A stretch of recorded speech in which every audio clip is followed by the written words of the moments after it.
Estamos en Comiván hace ya casi 15 días y el pastor presbiteriano Rolando Lidorio expresaba su carga porque veía a muchos pastores, a muchos misioneros tristes, desencantados del ministerio. Él decía, han perdido la alegría, el gozo en sus corazones del ministerio.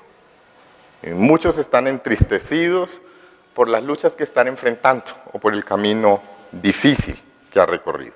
Y terminó su charla con un testimonio de él y su esposa, Rosana, cuando fueron al África, a una tribu, a ser pioneros para traer el ministerio a esta región. Llegaron como misioneros, aprendieron el idioma como misioneros, no muy fluido, aprendieron un poco de la cultura, aprendieron a predicar el evangelio y por la gracia de Dios, después de un tiempo, hubo algunos convertidos. Dice él, 13 eran convertidos. Y la comunidad dijo, vamos a hacer un culto, una campaña evangelística, lo que nosotros llamamos, en medio de la tribu. Y dice que estaban los 13 ahí y cientos de ojos mirándoles y empezaron a hacer el culto, un culto muy normal de campaña evangelística. Empezaron con una alabanza, cantaban más alegres que ustedes porque eran de África, entonces se veía el fervor. Y unos testimonios, se dieron unos testimonios. Resulta que les llegó el tiempo de predicar a él. Y dice este pastor que fue el sermón más difícil que haya predicado en toda su vida. Porque 2 hechiceros de la tribu dijeron, vamos a estorbar el sermón, vamos a estorbar esa campaña. Y ellos se pararon detrás de él, los 2 hechiceros, y él se paró a predicar. Y si él decía, Dios dice tal cosa, los hechiceros decían, Dios no dice, Dios no existe. Jesús es el poder para salvar a todo aquel que cree, no crean en Jesús. Y la situación se puso tan complicada porque la gente que quería oír empezaba a gritarle a los hechiceros que dejaran oír al pastor y se formó una algarabía grande. Él se sentó desanimado y dijo, la gente no entendió nada. Y se sentó al pie de un hermanito de los primeros convertidos. Este hombre se sentó frustrado y el hermanito, él dice el nombre, Mevar, vamos a honrarlo. Dice, hermano, fue una bendición su sermón. Dijo, pues, bendición. Nadie entendió nada. Dijo, se paró y les dijo, a ver, ¿quién de ustedes entendió y quiere entregar su vida a Jesucristo? 67 personas de la tribu se pararon enfrente para recibir a Jesucristo. Dice que esto no fue lo que más le sorprendió. Lo que más les sorprendió fue que al terminar el sermón, venía arrastrándose una mujer que había sufrido de parálisis infantil desde su niñez, en sus codos y en sus manos. Porque cuando habían llevado a promocionar la campaña, ella había oído del evangelio. Y dice que esa mañana se levantó con una sola idea, necesito a Jesús como Salvador. Y dice que pidió a sus amigos, a sus hermanos, que la llevaran. Nadie la quiso llevar a la campaña. Entonces, esta mujer literalmente se arrastró con codos y manos por 5 kilómetros. Sobre la hierba, sobre el fango, por encima de las piedras. Y esta mujer toda la mañana se arrastró. Cuando llegó y estaban orando por los otros, la mujer levantó su mano. Dice que su mano sangraba 5 kilómetros. Y dijo, ¿será que todavía hay tiempo de entregar mi vida a Jesús? Y dice que se vinieron las mujeres y la rodearon. Y esta mujer tapó su rostro, cubrió con sus manitos su cara y entregó su vida a Jesucristo. El predicador se fue a su casa y la pregunta que se hacía es, ¿qué poder es este? ¿Qué clase de poder es este que una mujer se arrastre por 5 kilómetros y quiera entregar su vida a Jesús. Y él decía, no es el poder del misionero, no es el poder de la iglesia, no es el poder del pastor, no es el poder de la denominación, no es el poder de la metodología, es el poder de Dios revelado en Jesucristo. Es la presencia y únicamente la presencia del Señor obrando en medio de su pueblo. Y teniendo esto en mente, vamos a abrir nuestras Biblias en el libro de Génesis, capítulo 26, del verso 1 al 33, aunque vamos a saltar algunos versículos. Génesis capítulo 26, de los versos 1 al 33.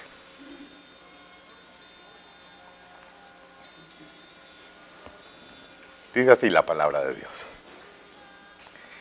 En ese tiempo hubo mucha hambre en la tierra, además de la primera hambre que hubo en los días de Abraham. Y se fue Isaac a Abimelech, rey de los filisteos, en Gerar. Y se le apareció Jehová y le dijo, no desciendas a Egipto, habita en la tierra que yo te diré. Habita como forastero en esta tierra, y estaré contigo, y te bendeciré, porque a ti y a tu descendencia daré todas estas tierras, y confirmaré el juramento que hice a tu padre Abraham.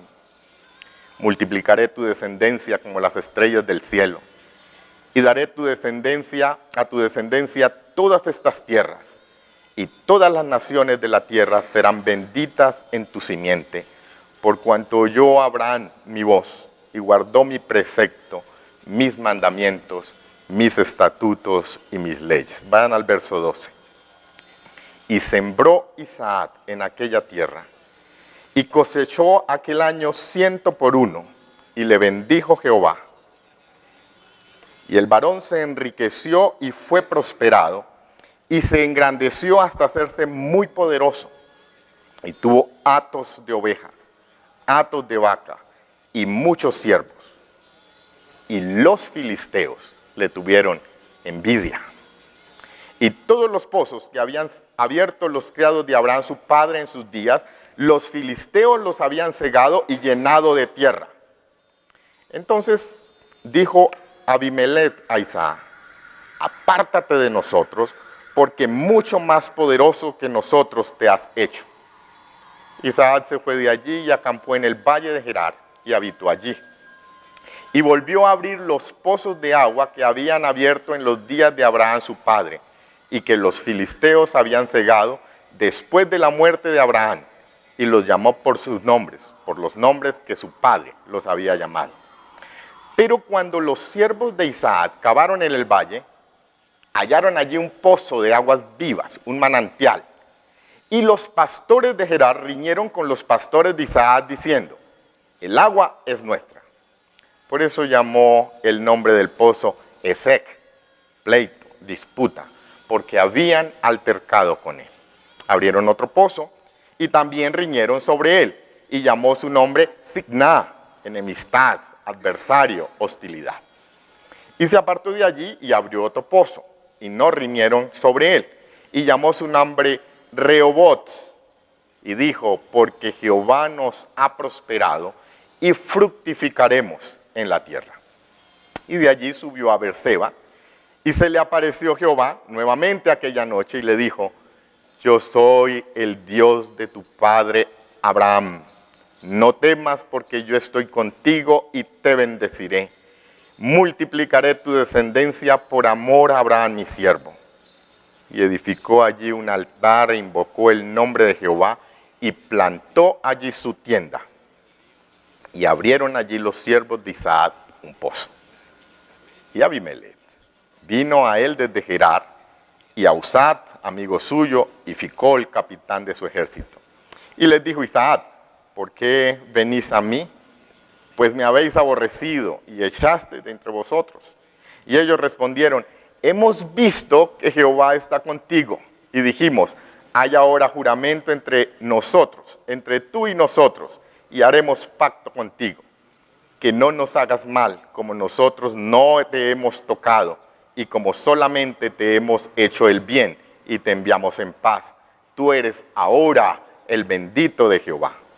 Entonces él le hizo banquete, y comieron y bebieron, y se levantaron de madrugada, y juraron el uno al otro. E Isaac los despidió, y ellos se despidieron de él en paz. En aquel día sucedió que vinieron los criados de Isaac y le dieron nuevas acerca del pozo que habían abierto, y le dijeron, hemos hallado agua. Y lo llamó Seba, juramento. Por esta causa, el nombre de aquella ciudad es Beerseba hasta el día de hoy. Vamos a orar. Padre, gracias por tu palabra. Gracias por retarnos, por ministrarnos a través de ella. Queremos poner esas reflexiones, Señor, en tus manos, pidiendo que sea tu Espíritu Santo el que nos hable, en el nombre de Jesús. Amén. Qué relato, ¿cierto? No, tronos de Guerra de Tronos, Juego de Tronos, ni se le asemeja a este relato. Este relato nos deja ver que la presencia y la promesa del Señor son garantía de bendición en medio de la adversidad y el conflicto. Es una historia fascinante. Es maravilloso el evento que estamos viendo. Se desarrolla en un contexto de hambre, un contexto de estrechez, un contexto donde no se vislumbra el futuro. El texto empieza, hubo hambre, mucha hambre sobre la tierra. En esta escena es que aparece el patriarca Isaac. ¿A quién le gustaría empezar un ministerio así? Que lo inauguren como patriarca con hambre, con inestabilidad, con pobreza, con desolación, con desesperanza. Ha muerto su padre y su hermano Ismael como que no lo quiere mucho.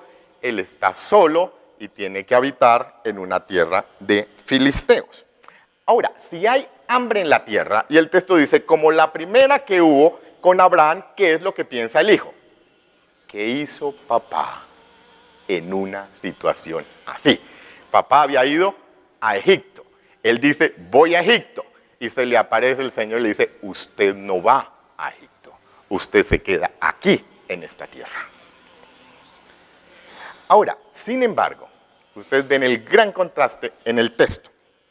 En este contexto de desolación hay una cantidad de milagros. Hay hambre, hay sequía en la tierra, pero hay milagros. Dice que Isaac sembró y se le dio a 100 por 1. Y dice que este hombre se enriqueció en medio de un contexto de hambre.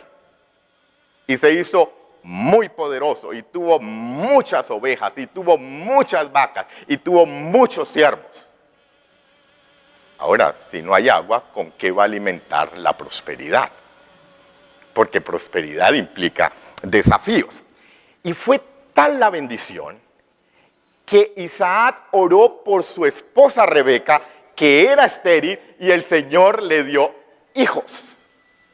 Había prosperidad en esto. Y como en todo contexto de escasez y hay prosperidad, se genera envidia. Y esa envidia que carcome en lo más profundo. Ahora, es normal. Si alguien viene a su casa, le abre su nevera, le saca la comida y todo es para él y prospera, ¿qué es lo primero que a uno le da? Envidia. Estos hombres siembran y es un rastrojero lo que tienen. Y Isaac siembra y hay multiplicación y este hombre se enriquece y genera envidia. Y aquí vemos el concepto más pecaminoso, la faceta más pecaminosa de la envidia. Dios quiera que nunca nosotros estemos en esta faceta. Porque aquí la envidia no solo es desear lo que el otro tiene, sino desear que el otro no lo tenga. Y fuera de eso, dañar lo que el otro tiene porque yo no lo tengo. Es lo peor lo que hacen aquí los filisteos. Era tan profunda su envidia que lo echaron de su tierra. Este Abimelech estaba peor que Trump, sacando indocumentados, inmigrantes de los Estados Unidos. Sacó y habían cometido delito. Hay una historia que no leímos, él hizo pasar a Rebeca como su hermana, ahí tenía el delito, era fácil deportarlo. Ahora, la pregunta que uno se hace es, cuando hay prosperidad, en medio de la escasez, en medio de una situación, en medio de sequía, la pregunta es, la pregunta que se hacían los filisteos, la pregunta que se hacía Isaac, o las conclusiones que empiezan a sacar es, ¿cómo este milagro se explica? Y ninguno se la creía. Era un milagro que nadie se lo puede creer. Comienzan a buscar explicaciones. Y aquí el texto es fascinante. Una de las cosas que creo que empiezan a buscar es que tanto Isaac como los filisteos pensaron que la prosperidad estaba en la provisión que les había dejado su padre Abraham. Y por eso hace énfasis en que le taparon los pozos que abrió Abraham. Y luego los volvieron a abrir y les volvieron a poner el mismo nombre de los pozos. Eso es normal.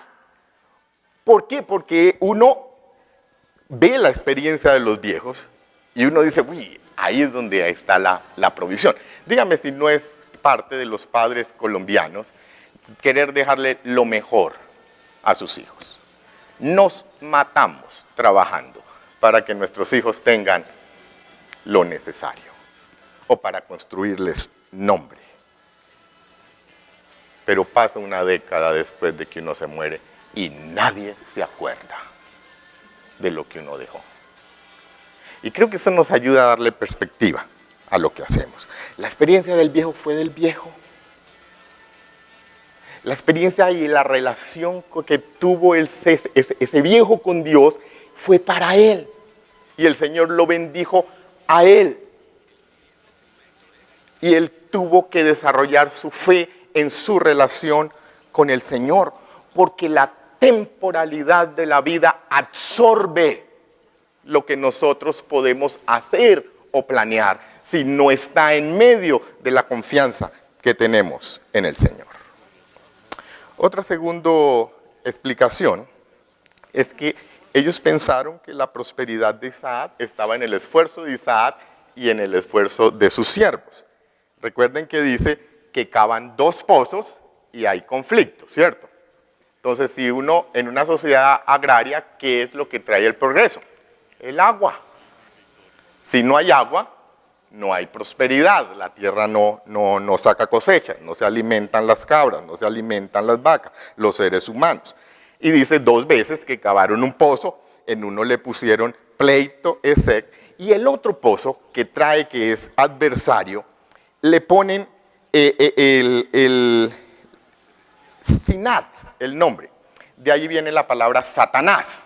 En otras palabras, uno puede decir, uy, encontraron un pozo, hubo adversarios y le dijo, este pozo se llamará el pozo de Satanás. Y con todas las implicaciones que puede tener eso. Porque es adversidad, y esa es la frase, la palabra que se va a utilizar de ahí en adelante para hablar de Satanás en la Biblia. Ahora esto nos invita también a nosotros a replantear nuestras prioridades. Porque no es en nuestras fuerzas, otra vez. Ahora, pongámoslo más en contexto. ¿Has pensado en el tiempo que tú gastas y en la lucha haciendo tareas y trabajos? Si eso no está bien enfocado, es fracaso. Cuando nosotros hacemos todos estos procesos de autoevaluación y acreditación, nos salimos cansados, agotados, y lo que pensamos es, en 5 años, lo único que podemos recibir quizás son críticas. ¿Por qué no lo hicieron de esta manera si era lo mejor? O los que están en investigación. ¿Quién nos va a agradecer? Eso nos pone en perspectiva de la realidad de la vida. creo que nos invita a esforzarnos y a reenfocarnos en lo que nosotros hacemos y para quién y por qué lo hacemos. Otro tercer punto que yo veo es que creo que Isaac no había comprendido claramente la razón de su prosperidad. Isaac cavan el otro pozo y ahí dice, ahora sí, Jehová nos va a traer prosperidad y fructificaremos en esta tierra. En otras palabras, está diciendo, ahora sí con esta agua va a venir la prosperidad. Y yo creo que aquí es donde Dios empieza a actuar en la mente de estos grupos, tanto de Isaac y su gente como de los filisteos, en el concepto de prosperidad que Dios tiene. En otras palabras, el Señor le está diciendo, miren muchachos, ustedes están equivocados.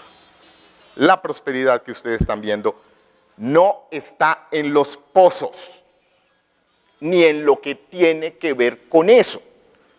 No es en la provisión de Abraham la que te trae prosperidad. Él te dejó provisión, pero la primera sequía y ya no fue suficiente la provisión de tu padre. Parece que Isaac llegó a ser más rico que Abraham y no le dio abasto esta provisión.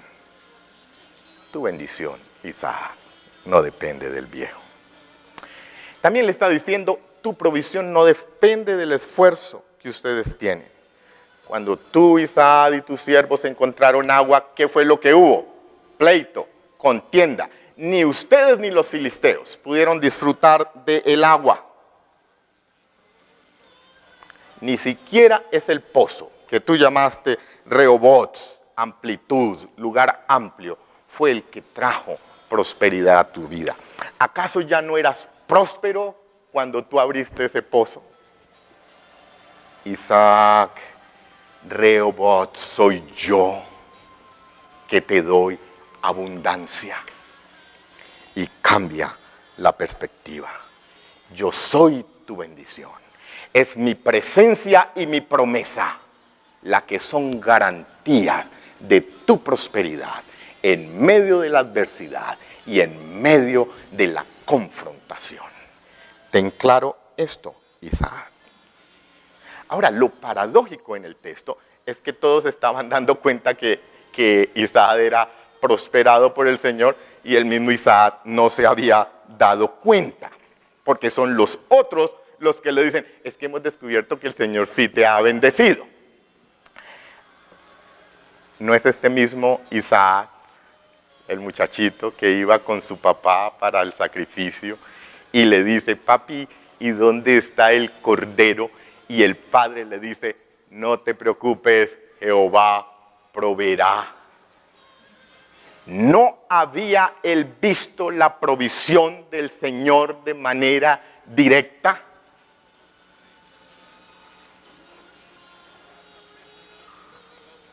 Isaac, quiero que te quede claro. 2 veces he venido ante ti y te lo voy a volver a repetir. Tu prosperidad en medio de cualquier circunstancia dependen de mi presencia y lo que yo te he prometido. Isaac, yo soy tu prosperidad. Isaac, yo he hecho pacto contigo y mi juramento es el que vale en medio de tu realidad. Y Isaac comprende inmediatamente. ¿Qué es lo que hace Isaac? Por primera vez construye un altar, invoca el nombre de Jehová y no solo lo invoca, sabe que ahí se manifiesta el Señor y arma su tienda para morar en este lugar. Isaac comprende. Isaac logra entender que no son las circunstancias. Ahora, lo más espectacular de este pasaje es que los filisteos también lo comprenden. Los enemigos lo comprenden y es la bendición que Dios trae sobre Isaac la que obliga a los enemigos a hacer pacto de paz con Isaac. Ahora, estos son unos sinvergüenzas, son unos mentirosos. Se acercan a Isaac y los muy descarados, miren lo que le dice. nosotros no te hemos perjudicado. Te hemos tratado bien. Si eso es tratar bien. Te hemos dejado ir en paz. Lo habían tratado mal. Le habían cegado los pozos de papá. Lo habían expulsado de su tierra. Le habían robado los pozos manantiales de agua viva y le dicen, ahora hagamos amistad, porque somos buena gente contigo. Y yo creo que ahí es donde Isaac lo entiende. Y vienen al tercer pozo y les pone Seba, juramento. Pero no juramento con Abimelech, el juramento con Dios, el pacto que él había hecho con Dios. La tienda que habían levantado era señal de la prosperidad porque Dios estaba en medio de ellos. En otras palabras, Isaac estaba diciendo, me pueden tapar los pozos estos descarados. Pueden gritar lo contrario como gritaron los brujos a este predicador. Pero su bendición y su poder, ¿quién la puede detener si el Señor está con nosotros? Ni la envidia. Porque Dios está con nosotros, Dios nos ha prosperado. Quizás no tenemos los recursos que tuvimos en el pasado, pero si Dios está con nosotros, ¿por qué vamos a temer si Él nos ha dicho que nos va a bendecir y nos ha prosperado? Quizás todo nuestro esfuerzo no sea recompensado, quizás no te den las gracias por lo que están haciendo, pero ¿qué importa? Si el Señor está con nosotros, nosotros seremos prosperados. Quizás no disfrutemos de lo que hemos trabajado arduamente, pero ¿qué importa? Si Dios está con nosotros, Él nos ha prosperado. Quizás lleguen críticas, correcciones en los trabajos, pero ¿qué importa? Si Dios está con nosotros, lo voy a hacer mejor para glorificar el nombre de Dios. Dios está con nosotros, seremos prosperados. Quiero dejar 4 retos para todos ustedes. El primer reto es para los que están bien con el Señor. Los que sienten que la prosperidad del Señor viene con ustedes. La invitación es a construir un altar al Señor y adorarle con todo el corazón y habitar en su presencia con el fin de proclamar al mundo que el poder de Dios se ha revelado en Jesucristo. Eso es para el primer grupo, los que nos sentimos prosperados por el Señor. El segundo reto va para el segundo grupo. Los que tienen miedo, los que tienen desconfianza de la promesa del Señor. Estos que tenemos miedo, el Señor nos invita a mirar hacia atrás, a mirar el respaldo y a reconocer el respaldo que Dios ha traído sobre nosotros en medio de circunstancias adversas en el pasado. El reto es, no tengan miedo, no dejes que las circunstancias te quiten el gozo, porque yo estoy contigo.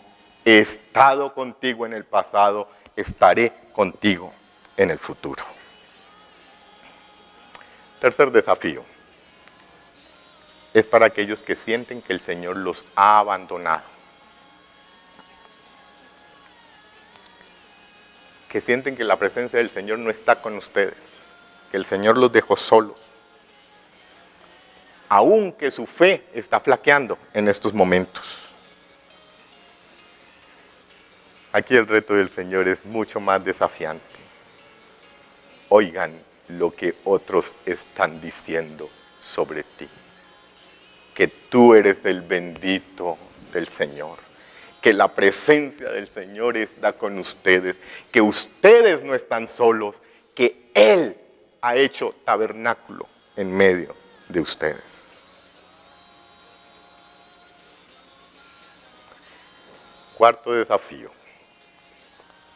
es para los que estamos dependiendo de lo que otros hicieron, del Padre Abraham, y que aún creemos que el Señor no puede hacer cosas grandes, ni mucho menos pequeñas, por medio de nosotros. Aquellos que sienten que su ministerio no tiene futuro y aún están dudando de si en verdad el Señor los llamó a servir al ministerio. Aquellos que se sienten débiles, que no ven el gozo del llamado que el Señor les ha hecho.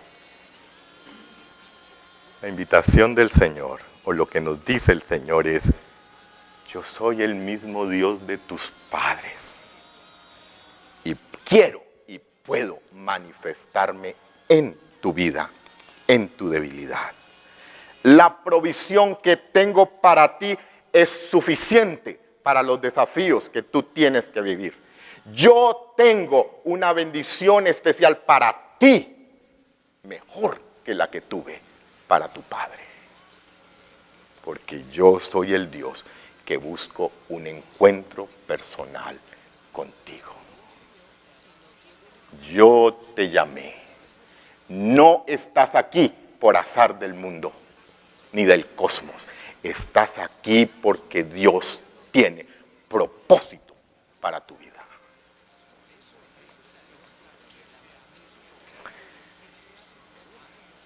Hermanos, si han perdido la alegría y el gozo en el ministerio. El gozo en venir a estudiar, que es también un ministerio que les ha dado el Señor en este tiempo. El gozo de trabajar en lo que estamos trabajando. El gozo de investigar en lo que estamos investigando. Quiero dejarles una declaración, y es apocalíptica, porque es del libro de Apocalipsis, que retundó en todo el universo. Es la declaración que cuando me siento cansado y con ansiedad, me da esperanza. Y es esta: no llores. He aquí que el león de la tribu de Judá, la raíz de David, ha vencido. Y el cordero que está en medio del trono los pastoreará y los guiará a fuentes de aguas de vidas. Dios enjugará toda lágrima de sus ojos. Amén. Meditemos por un momento.